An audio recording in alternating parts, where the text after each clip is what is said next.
നാട്ടിക നിയോജക മണ്ഡലം ഇടതുപക്ഷ ജനാധിപത്യ മുന്നണി സ്ഥാനാർത്ഥി ഗീതാ ഗോപിയുടെ നിയോജക മണ്ഡലം തെരഞ്ഞെടുപ്പ് കമ്മിറ്റി ഓഫീസ് പെരിങ്ങോട്ടുകരയിൽ CPI സംസ്ഥാന എക്സിക്യൂട്ടീവ് അംഗം VS സുനിൽകുമാർ ഉദ്ഘാടനം നിർവഹിച്ചു.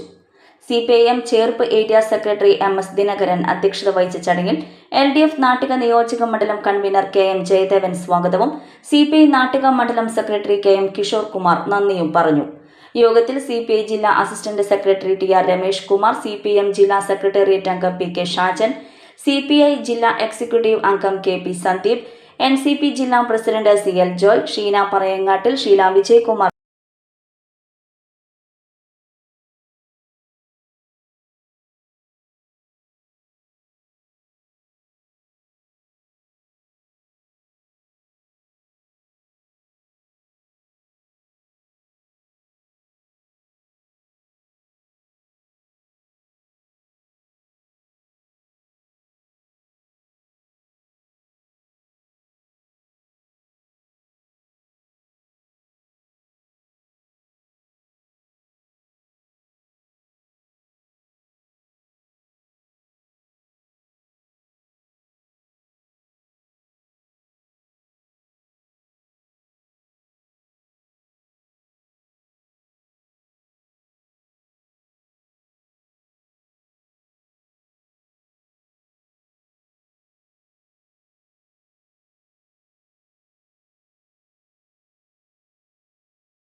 എല്ലാവരുടെ അനുഭവത്തോടുകൂടി ഐശ്വര്യത്തോടുകൂടി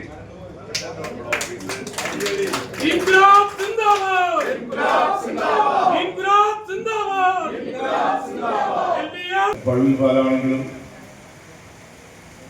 തളിക്കുളത്തെ അന്താരാഷ്ട്ര തല നിലവാരമുള്ള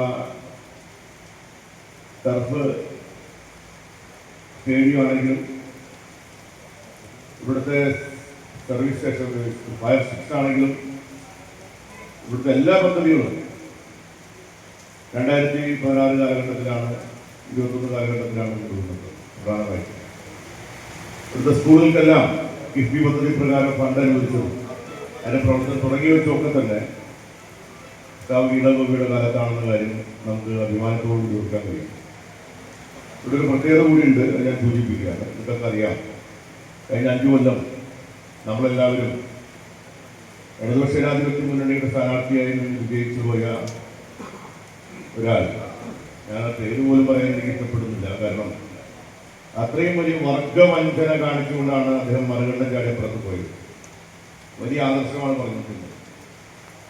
ജീവിത സാഹചര്യത്തെപ്പറ്റി, അതുപോലെ തന്നെ ത്യാഗത്തെപ്പറ്റി ഒക്കെ പറഞ്ഞ് അദ്ദേഹം ജനങ്ങൾക്കിടയിൽ ഒരു വലിയ കൃത്രിമ ഇമേജ് സൃഷ്ടിച്ചെടുക്കാനുള്ള ശ്രമം നമ്മുടെ കൺമുമ്പിലാണ് കണ്ടത്. നമ്മളൊന്നും കിട്ടിയിട്ടുണ്ടായിരുന്നില്ല.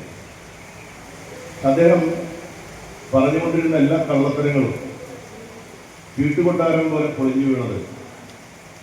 ആദ്യം അദ്ദേഹം പാർട്ടി സീറ്റ് അവസരം നൽകേണ്ടതില്ല എന്ന് പാർട്ടിയുടെ എല്ലാ ജനാധിപത്യ രീതിയിലും തീരുമാനിച്ചു കഴിഞ്ഞാൽ അദ്ദേഹം പറയുന്നത് പോലെ അച്ചടക്കവും പാർട്ടി ബോധവുമുള്ള ഒരു സഖാവാണെങ്കിൽ ചെയ്യേണ്ടിരുന്നത് പാർട്ടി പറയുന്നതിനനുസരിച്ച് ആ തീരുമാനം അംഗീകരിക്കുക എന്നതാണ്. അതാണ് കമ്മ്യൂണിസ്റ്റുകാരുടെ ഏറ്റവും പ്രധാനപ്പെട്ട പ്രഥമ ഉത്തരവാദിത്വം എന്ന് പറയുന്നത്. പാർട്ടി എടുക്കുന്ന തീരുമാനം അംഗീകരിക്കുക എന്നതാണ്. അതിന് പകരം അദ്ദേഹം ആദ്യം വിളിച്ചത് KPCCയുടെ മുൻ പ്രസിഡന്റിനെയാണ് അദ്ദേഹം അങ്ങോട്ട് വിളിച്ചത്. അങ്ങോട്ട് വിളിച്ച് അദ്ദേഹം പിന്നെ കണ്ടത് AICC ആസ്ഥാനത്തേക്ക് കയ്യിൽ ചില്ലി പൈസ ഇല്ല എന്ന് പറയുന്ന വ്യക്തി 4-5 ആളുകളെ ഫ്ലൈറ്റിൽ കയറ്റി ഡൽഹിയിലേക്ക് കൊണ്ടുപോയി കൊണ്ടുവന്നെങ്കിൽ ഏറ്റവും ചുരുങ്ങിയത് 1.5 ലക്ഷം രൂപ ചിലവുണ്ട്. അദ്ദേഹത്തിന് യാതൊരു പ്രയാസം ഉണ്ടായില്ല. അദ്ദേഹം അവിടേക്ക് പോയി. അവിടെ നിന്നപ്പോഴാണ് അവർ പറയുന്നത് ഞങ്ങൾ വിളിപ്പിച്ചു വന്നതല്ലാതാണ്. AICC ആസ്ഥാനത്ത് യാതൊരു നാണവുമില്ലാതെ അദ്ദേഹം അവിടെ കിടക്കായിരുന്നു. സത്യത്തിൽ നമുക്കൊക്കെ വലിയ മാനക്കേടുണ്ടാക്കിയൊരു കാര്യം. അന്തിക്കാട്ടിലെ ഈ നാട്ടിയൊക്കെ ഉൾപ്പെടുന്ന പ്രദേശത്തു നിന്നും നമ്മൾ ജയിപ്പിച്ച ഒരാൾ AICC ആസ്ഥാനത്ത് പോയി സീറ്റിന് വേണ്ടി കെഞ്ചി യാചിക്കുന്നത് കാണുമ്പോൾ വലിയ അപമാനം ഈ നാട്ടിലെ ജനങ്ങൾക്കുണ്ടായതാണ്. ഞാൻ ഇടതുപക്ഷത്തെ സ്നേഹിക്കുന്ന മുഴുവൻ ആളുകളും അതിൽ അപമാനത്തോടു കൂടിയാണ് എല്ലാം കണ്ടുകൊണ്ടിരുന്നത്. അത് കഴിഞ്ഞ് അടുത്ത നാളുകൾ നമ്മൾ കണ്ടത് നേരെ ഡൽഹിയിൽ നിന്നും ഇവിടേക്ക് തിരിച്ചു വന്ന് പിന്നെ പോയത് നമോ ഭവനിലേക്കാണ്. അതായത് നരേന്ദ്രമോദിയുടെ പേരിൽ നമോ ഭവൻ എന്ന് പറയുന്ന BJPയുടെ തൃശ്ശൂരിലെ ആസ്ഥാനത്ത് പോയി BJPയുടെ സംസ്ഥാന വൈസ് പ്രസിഡന്റിൽ നിന്നും BJPയുടെ അംഗത്വം നേടി ഏറ്റവും ഗംഭീരമായ പാർട്ടി BJP ആണെന്ന് പ്രഖ്യാപിച്ച് BJPയുടെ സ്ഥാനാർത്ഥിയാകുമെന്ന് പറയുന്ന ഏറ്റവും നാണംകെട്ട അവസ്ഥയിലേക്ക് അദ്ദേഹം എത്തിച്ചേർന്ന ആ പതനം നമ്മൾ കണ്ടിരിക്കുകയാണ്. അപ്പോൾ ആ ഒരു രാഷ്ട്രീയ സാഹചര്യം കൂടി നമ്മുടെ മുമ്പിലുണ്ട്. സത്യത്തിൽ അദ്ദേഹം എടുത്ത തീരുമാനം ഇടതുപക്ഷ ജനാധിപത്യ മുന്നണി ഒരു മിനിറ്റ് പോലും കളയാതെ വോട്ടർമാരുടെ ഇടയിൽ എത്തുക എന്ന ഒറ്റ പ്രവർത്തനം മാത്രമാണ് നമുക്കിടെ ഉള്ളതെന്ന് മാത്രം പറഞ്ഞു. മറ്റ് പരാമർശങ്ങൾക്കൊന്നും മറുപടി പറയാതെ ഈ ഇരിക്കുന്ന ഇടതുപക്ഷ ജനാധിപത്യ മുന്നണിയുടെ സഖാക്കൾ, വനിതാ സഖാക്കൾ, മുതിർന്നവർ, എല്ലാ മേഖലയിലുള്ളവർ ഈ നാട്ടിയുടെ വിജയത്തിനായിട്ട് കൈകോർക്കുകയാണ്.